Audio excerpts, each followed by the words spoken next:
Todo empezó con una sola frase lanzada como una colilla de cigarrillo, pero ardió como el demonio. Estábamos en la barbacoa de mi amigo Ricardo, uno de esos sábados de finales de verano, donde el aire vibra con el zumbido de las cigarras y el olor al carbón perdura como un invitado no deseado. El jardín estaba lleno de vida, los niños corriendo por el césped, las neveras goteando bajo la sombra. La vieja radio de Ricardo escupía canciones de loquillo a todo volumen. Yo estaba frente a la parrilla, con las mangas arremangadas, dando la vuelta a las hamburguesas con la concentración de un hombre que intenta escapar de sus propios pensamientos. Mi esposa Adriana estaba junto a la mesa de picnic, su copa de vino capturando la luz del sol mientras se sumergía en una historia. Su risa era tan afilada como un cristal roto. «Oh, ya sabéis cómo es Hugo», dijo ella, su voz cortando el murmullo de la gente, atravesando la neblina de humo y cerveza. Siempre está tan ocupado con sus proyeccioncitos insignificantes. Para el caso, es como si viviera sola. Las palabras me golpearon como un puño en el pecho. El grupo a su alrededor, Beatriz, la mujer de Ricardo, un par de vecinos, algunos amigos de la universidad, se quedó helado. Sus sonrisas se tensaron como goma estirada. Alguien tosió. El sonido de una lata de cerveza al abrirse sonó demasiado fuerte en el repentino silencio. Mantuve los ojos en la parrilla, con la espátula firme, presionando la carne hasta que siseó. Apreté la mandíbula, pero no levanté la vista. Ya había escuchado sus pullas antes, los pequeños ataques sobre mi trabajo, mis pasatiempos, la forma en que nunca tengo tiempo para ella. Pero ventilarlo aquí, frente a personas que me conocían desde que robábamos cervezas en los dormitorios de la facultad, eso era una bajeza de un nivel nuevo. Ricardo, apoyado en la barandilla de la terraza, me miró, frunciendo el ceño como si estuviera evaluando si intervenir. Beatriz le lanzó una mirada, un rápido movimiento de cabeza, como diciendo, «Déjalo pasar». Forcé una sonrisa lo suficientemente alta para que todos la oyeran. «Sí, Adriana, supongo que soy el peor compañero de piso que has tenido». Unos pocos se rieron, nerviosos, pero no tenía gracia. Fue un disparo de advertencia, una línea en la arena. Adriana no se dio cuenta. Simplemente agitó la mano como si espantara a un mosquito y siguió hablando, su voz fundiéndose de nuevo en el murmullo de la multitud. Di la vuelta a otra hamburguesa. Mi paciencia estallaba como la grasa.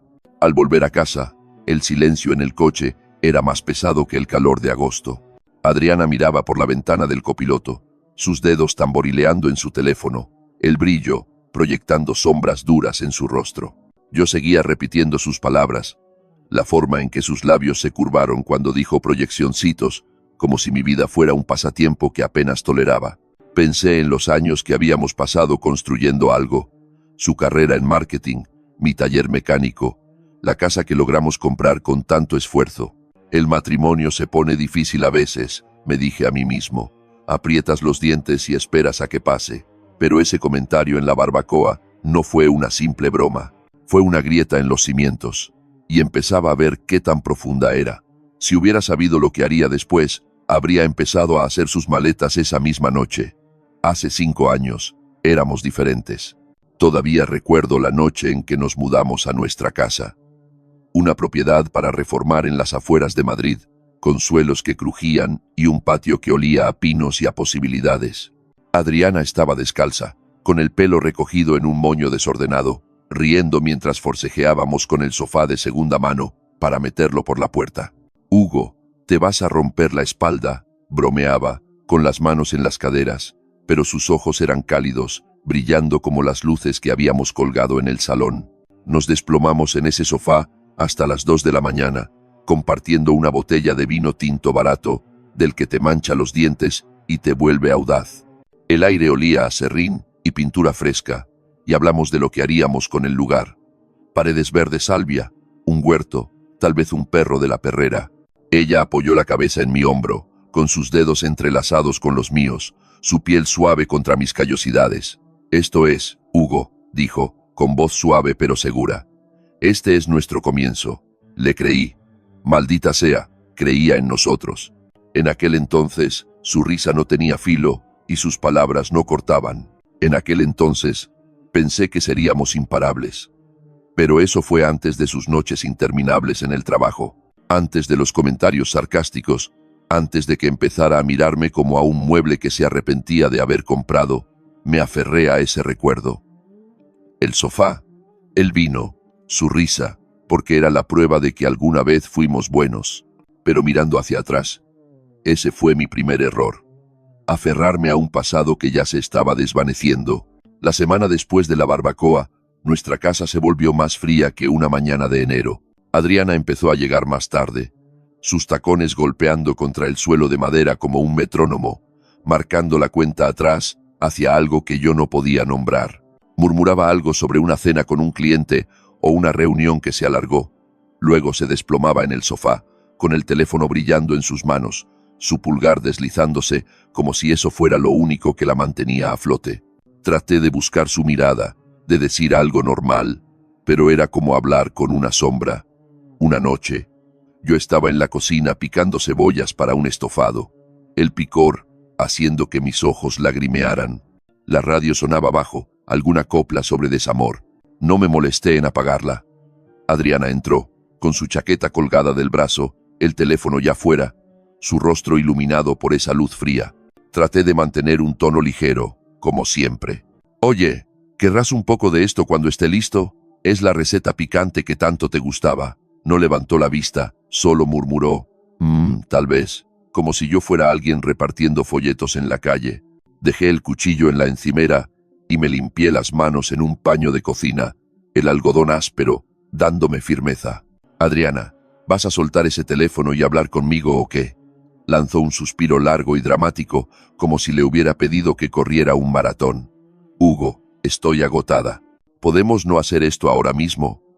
Su voz tenía ese tono, el que dice que tú eres el problema solo por existir. Me apoyé en la encimera, cruzando los brazos, mi pulso acelerándose. ¿Hacer qué? Preguntarle a mi esposa cómo le ha ido el día. Sí, un crimen gravísimo.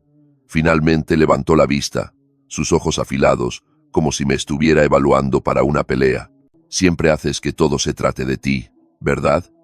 Estoy tratando de desconectar, y tú me interrogas como si estuviera en un juicio. Me reí de forma corta y amarga, el sonido tragado por el zumbido de la nevera. ¿Interrogatorio? Adriana, te he preguntado si querías estofado. Si es demasiado pedir, solo dilo. Se puso de pie, agarrando su teléfono como si fuera un salvavidas, su chaqueta resbalando al suelo. No tengo hambre, espetó, alzando la voz. Estoy exhausta, Hugo. Tengo presentaciones, plazos, un jefe que me pisa los talones cada día. ¿Crees que quiero llegar a casa para un interrogatorio? Di un paso adelante, manteniendo la voz baja pero firme. Lo entiendo. Estás estresada, pero no actúes como si yo fuera el malo por querer hablar. No eres la única que tiene una vida. Sus ojos centellearon, sus dedos apretaron el teléfono. Oh, por favor. Tú estás en tu taller todo el día jugando con coches mientras yo me ahogo en reuniones. No lo entiendes. Se dio la vuelta, sus tacones resonando mientras se dirigía a las escaleras. Me voy a la cama. Le grité mientras subía, mi voz más cortante de lo que pretendía. ¿Sabes, Adriana? No soy tu felpudo. ¿Quieres ignorarme? Es tu decisión, pero no esperes que siga llamando a tu puerta.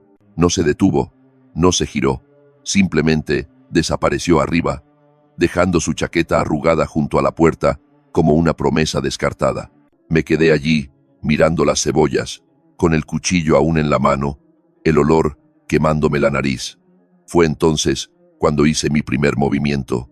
No iba a seguir jugando a este juego donde mendigo migajas de su atención.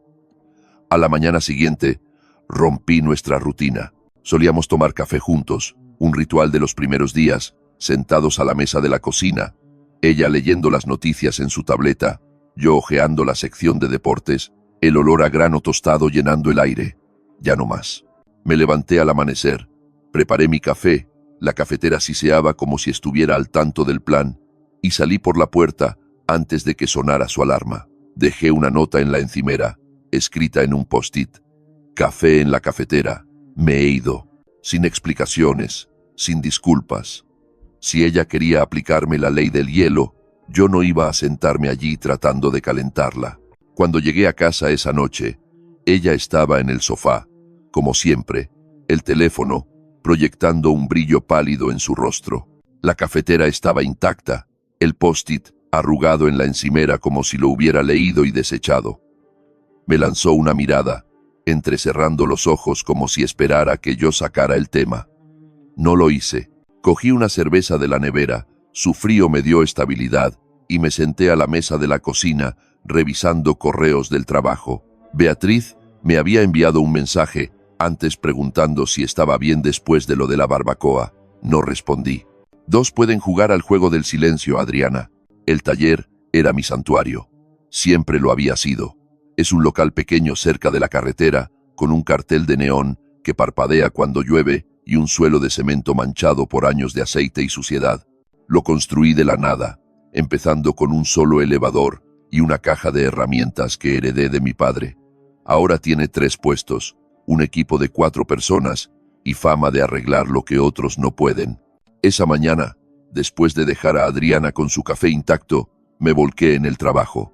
No por el dinero, sino por el ruido, el choque de las llaves inglesas, el zumbido del elevador, el olor a grasa y metal que me recordaba quién era yo.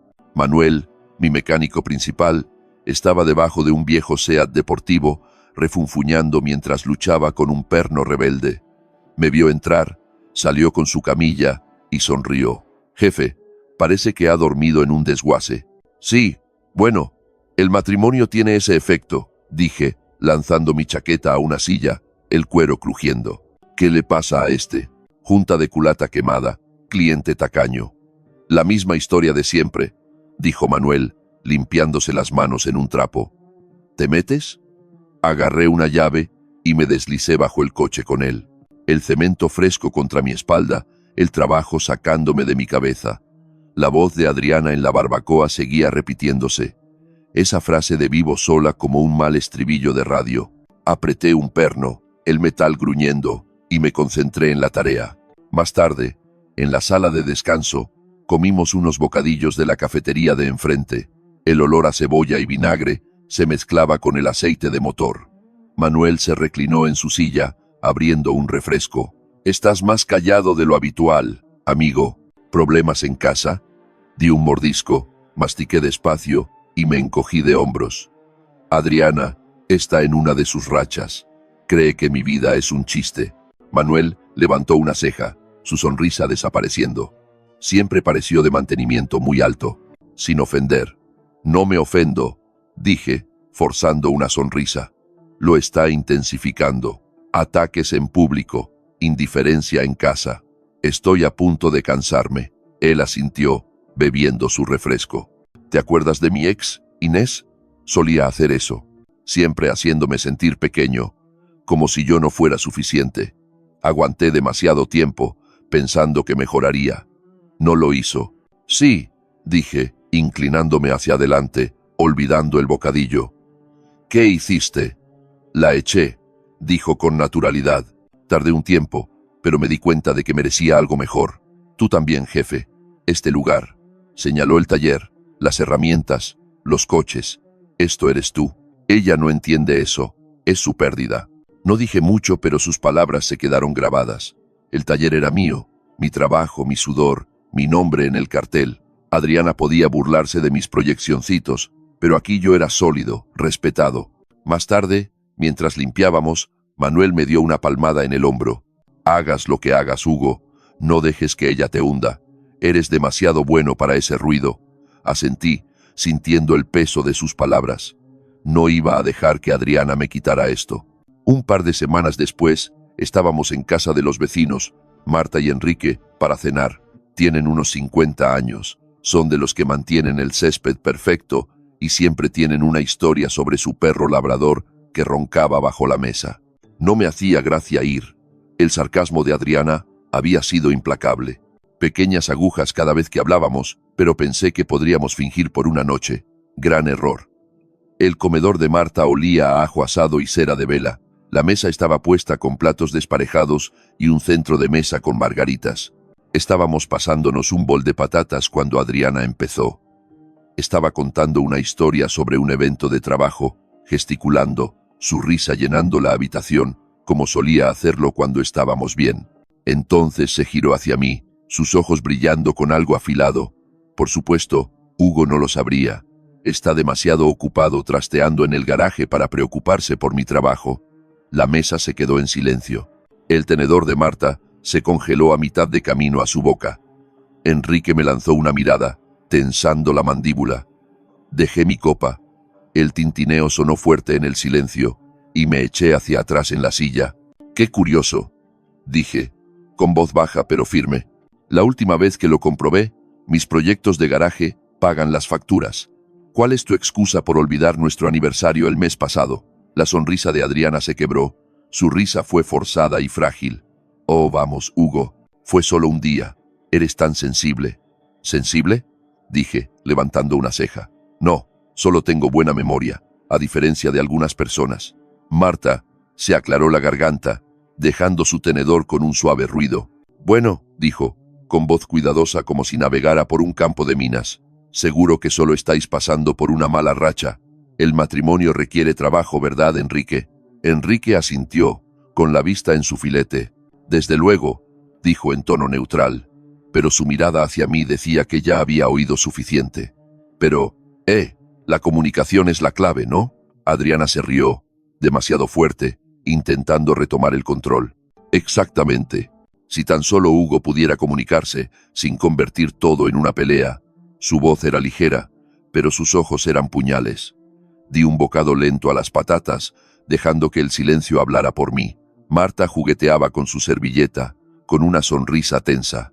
«Tal vez deberíamos hablar de otra cosa», dijo con voz brillante pero quebradiza. «¿Os he contado que el perro volvió a meterse en la basura del vecino?» El resto de la cena avanzó a duras penas, el aire denso de palabras no dichas. En el coche de vuelta, Adriana era una nube de tormenta. «Me has avergonzado ahí dentro», espetó, con los brazos cruzados, mirando las luces de la calle. Agarré el volante, con los nudillos blancos. «Tú empezaste, Adriana. No lances ataques si no puedes recibirlos».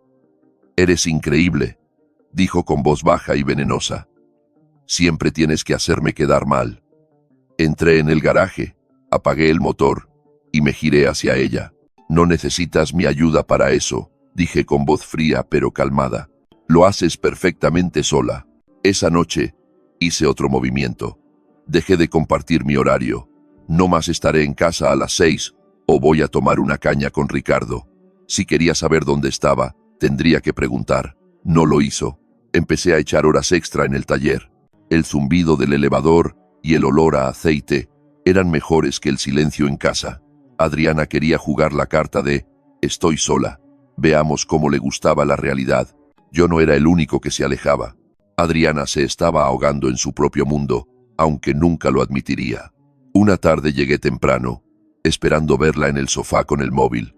En su lugar, estaba en la mesa de la cocina, con papeles esparcidos como tras una tormenta, su portátil abierto mostrando una hoja de cálculo llena de números rojos. No me oyó entrar. Tenía la cabeza entre las manos, los dedos enredados en el pelo. Por un segundo, vi a la vieja Adriana, la que se quedaba despierta conmigo planeando nuestro futuro. «¿Estás bien?», pregunté, apoyado en el marco de la puerta, mis llaves tintineando. Se sobresaltó, cerrando el portátil de golpe, con los ojos rojos como si hubiera estado llorando. «Por Dios, Hugo, no me asustes». «No te he asustado», dije, manteniendo el tono neutral. «¿Qué es todo esto?». Recogió los papeles en una pila, con movimientos rápidos y defensivos. «Cosas del trabajo. No lo entenderías». Me apoyé en la encimera. «Pruébame». Ella suspiró, hundiendo los hombros, con voz baja. «Es la nueva campaña. El cliente es una pesadilla, y mi jefe me presiona cada día. Si no sale bien, estoy acabada». Me miró, realmente me miró, y por un momento pensé que me dejaría entrar. «Apenas duermo, Hugo. Esto me supera». Asentí, suavizándome un poco. «Parece duro. ¿Quieres hablarlo? Tal vez no pueda arreglarlo, pero puedo escuchar». Su rostro se endureció. El momento desapareció. «¿Para qué? Siempre estás en el taller jugando con tus coches. No tienes ni idea de lo que estoy pasando». Agarró su portátil. «Estoy bien. Yo me encargo. Sentí el pinchazo, pero no mordí el anzuelo. Estoy aquí, Adriana. Eres tú, la que cierra la puerta. Se rió, amarga, dirigiéndose a las escaleras. No actúes como si te importara ahora, Hugo. Estás demasiado ocupado con tus cosas. Los papeles se quedaron allí, un desorden que dejó atrás como todo lo demás. Me quedé allí mirando el caos, y lo vi claro. Adriana no solo me estaba alejando a mí, estaba alejando a todo el mundo. Su trabajo, su estrés, lo que fuera que la estuviera consumiendo. No era una excusa, pero era parte del cuadro. Se estaba desmoronando, y en lugar de pedir ayuda, me atacaba a mí. Sentí una punzada de lástima, pero no cambió la verdad. Yo no era su saco de boxeo. Para entonces, nuestra casa era una zona de guerra silenciosa. Adriana se había reafirmado, ignorándome, respondiendo con brusquedad cuando hablaba, soltando comentarios mordaces como si fueran confeti. Un sábado, yo estaba en el salón, con la tele puesta en un partido de fútbol que no estaba viendo, cuando ella entró furiosa, se plantó frente a la pantalla como un juez dictando sentencia. «Tenemos que hablar», dijo con voz cortante. Silencié la tele. «Adelante. Habla».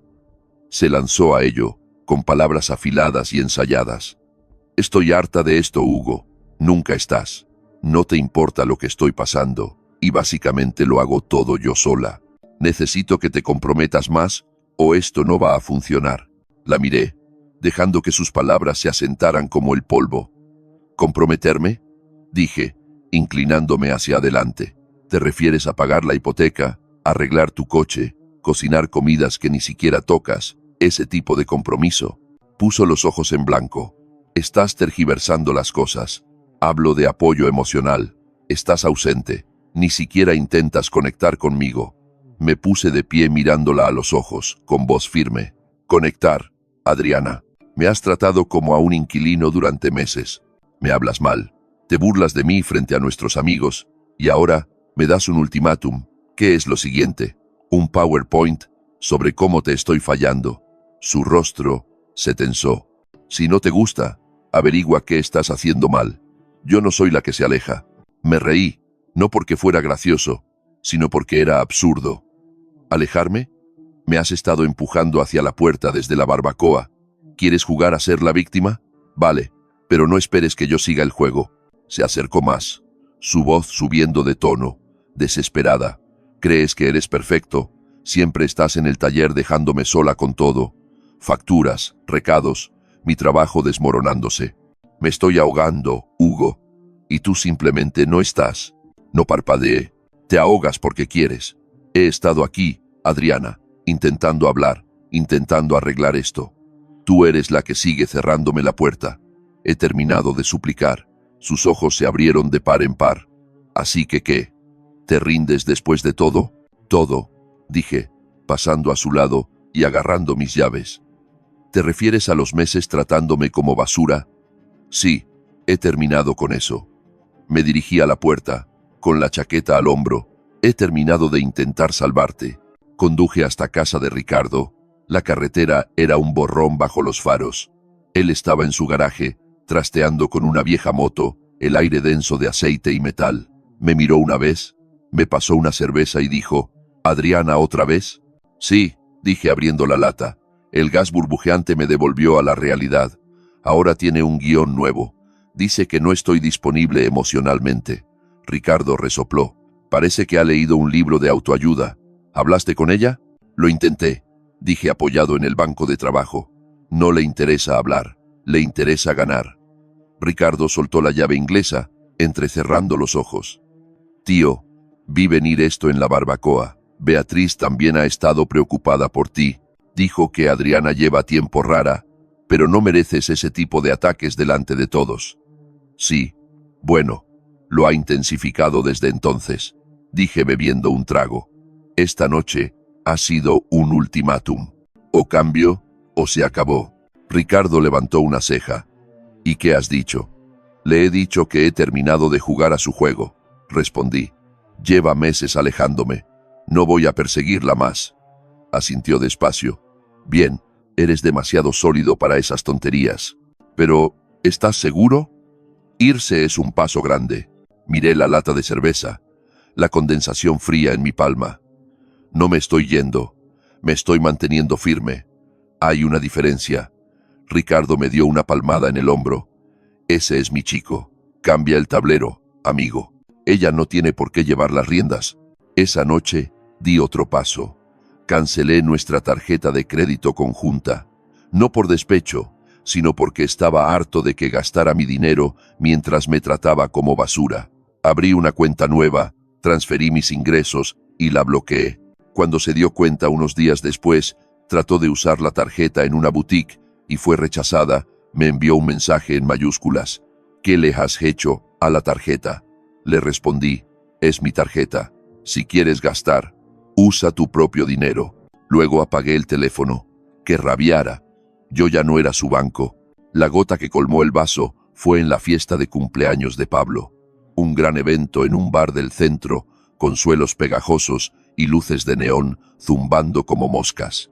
Adriana había estado nerviosa toda la semana, probablemente porque yo me había distanciado. Menos charla, menos favores, nada de buscar su aprobación. No le gustaba, pero en lugar de hablar, optó por la opción nuclear. Estábamos en una mesa alta rodeados de mis amigos y sus parejas. El aire espeso con olor a cerveza barata y comida frita. Adriana iba por su tercera copa de vino. Su risa era demasiado fuerte, sus gestos demasiado grandes, como si estuviera actuando para un público. Natalia, la mujer de Pablo, se inclinó sobre la mesa. ¿Y vosotros, cómo vais? Hace tiempo que no hablamos. Antes de que yo pudiera responder, Adriana intervino con voz cargada de sarcasmo. Oh, estamos genial. Quiero decir, técnicamente tengo marido, pero es como si estuviera soltera la mayor parte del tiempo. La mesa se quedó en un silencio sepulcral. Los ojos de Natalia se agrandaron, mirándome. Pablo soltó un silbido bajo, con la cerveza a mitad de camino. Otro amigo, Rubén, se removió en su asiento, su mujer dándole un codazo para que no se metiera. Dejé mi botella, el cristal frío contra mi palma, y me incliné hacia adelante. Eso es gracioso, Adriana, dije, con voz calmada pero afilada como una cuchilla. Porque desde donde yo estoy, tú has estado actuando como si estuvieras soltera desde hace meses. Su cara se puso roja, pero trató de quitarle importancia con una risa frágil. Oh, vamos, Hugo, es una broma, no seas tan serio. Natalia tosió, dejando su bebida. Vale, vaya, dijo con voz ligera pero incómoda. Tal vez deberíamos hablar del cumpleañero. Pablo asintió. Sí, no estropeemos el ambiente. Hugo, ¿quieres otra caña? Me puse de pie, mi silla raspando el suelo. No, Adriana, ya no vas a hacer eso más. ¿Quieres estar soltera? A partir de este momento, lo estás. Agarré mi chaqueta y salí, el ruido del bar desvaneciéndose tras de mí. El rostro atónito de Adriana quedó grabado en mi mente. Natalia me llamó, su voz suave pero urgente. Hugo, espera. Pero seguí caminando, el aire fresco de la noche golpeándome la cara. Llegué a casa. La luz del porche parpadeaba como si estuviera en las últimas. Fui al dormitorio, saqué 2 maletas y empecé a meter sus cosas. No con rabia, sino metódicamente. Ropa doblada, zapatos alineados, su portátil y su neceser encima. No toqué nada que fuera de los dos, solo sus cosas personales. Cuando llegó a casa, 2 horas más tarde, las maletas estaban junto a la puerta, ordenadas como un veredicto. Entró, las vio y se quedó paralizada, su bolso resbalando de su hombro. ¿Qué es esto?, preguntó con voz temblorosa, entre la ira y el miedo. Tus cosas, dije, apoyado en la encimera de la cocina, con un vaso de agua, el hielo tintineando suavemente. Ahora eres libre. Se acabó el fingir. Se rió, nerviosa, como si pensara que era un farol. Hugo, venga, era una broma. Estás exagerando. Dejé el vaso. El sonido fue seco en la quietud. ¿Una broma? No, Adriana. Una broma tiene gracia. Lo que has estado haciendo es destrozar esto poco a poco durante meses. He terminado. Se acercó, gesticulando, alzando la voz. No quería decir eso.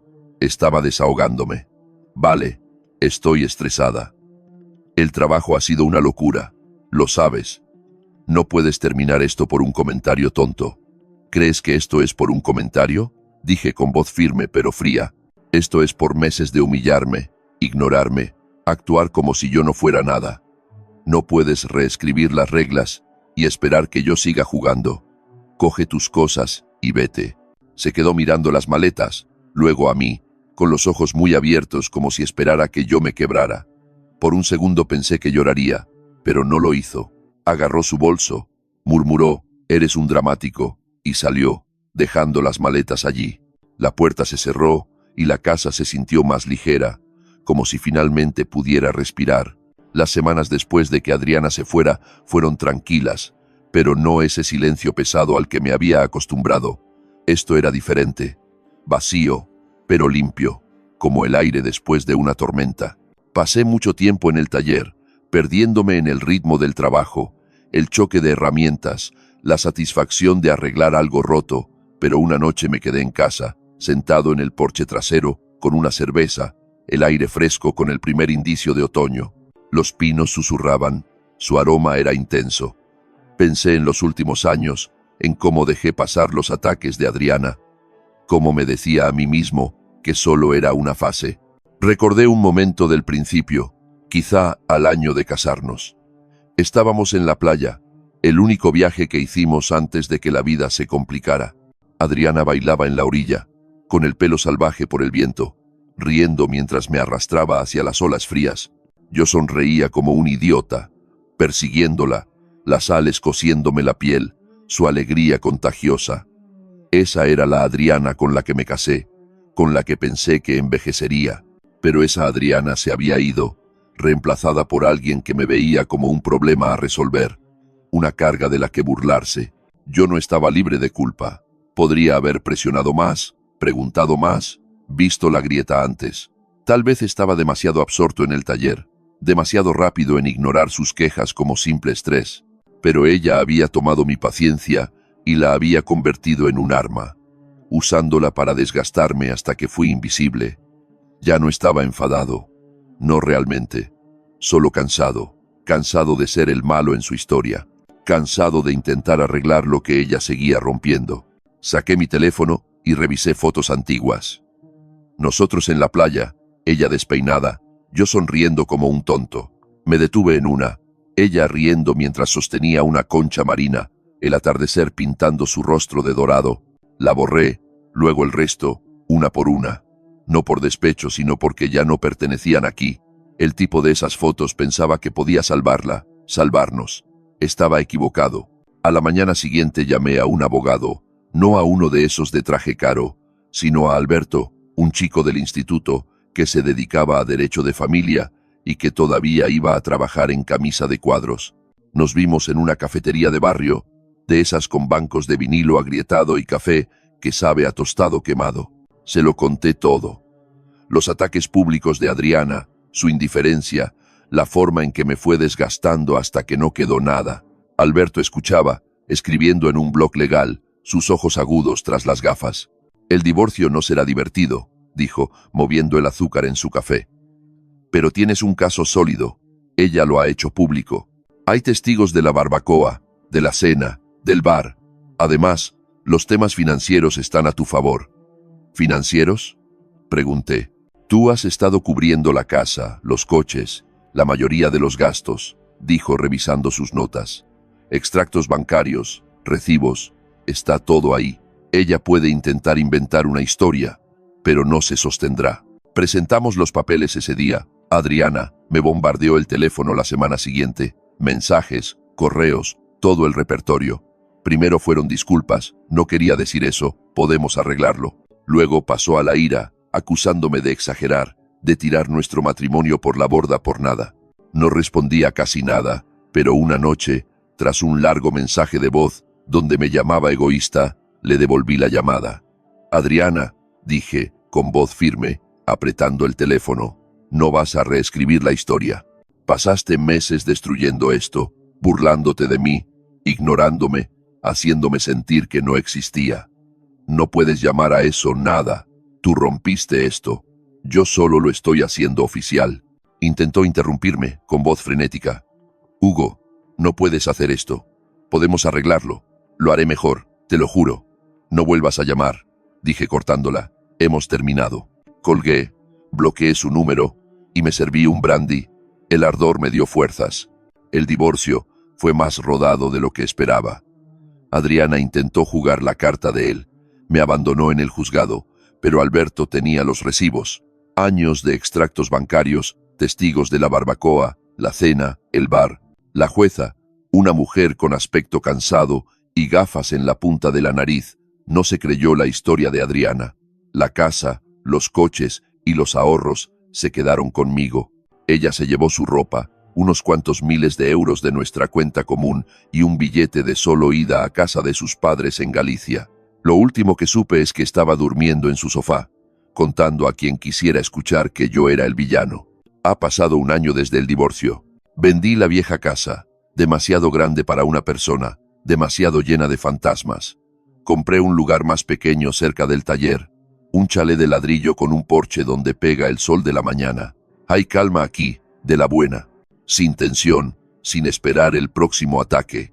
El taller va de maravilla. Acabamos de aceptar un nuevo cliente, un hombre que está restaurando un coche clásico, y Manuel ya apuesta a que lo terminará en un mes. Conocí a alguien nuevo hace unos meses, Raquel, una profesora de secundaria con una risa que atraviesa el ruido de mi cabeza. No es perfecta, pero escucha cuando hablo y no lleva la cuenta de los errores. El fin de semana pasado fuimos de excursión. Sus botas levantaban polvo en el sendero. Su mano rozó la mía mientras veíamos el atardecer pintar el cielo de naranja. Ella me respeta y yo la respeto a ella. Eso es suficiente. Ya no pienso mucho en Adriana. Cuando lo hago, no es con rabia ni tristeza. Simplemente es un hecho, como una vieja cicatriz que notas en el espejo. Pensó que podía controlar el juego, pero yo cambié las reglas y no lo lamento. Si has llegado hasta aquí, significa que la historia te ha llegado. Por favor, considera suscribirte, dejar un me gusta y compartir tus pensamientos en los comentarios. Realmente significa mucho para mí, más de lo que imaginas. Estas historias llevan tiempo escribirlas y tu apoyo me ayuda a seguir adelante. Gracias por escuchar hasta el final.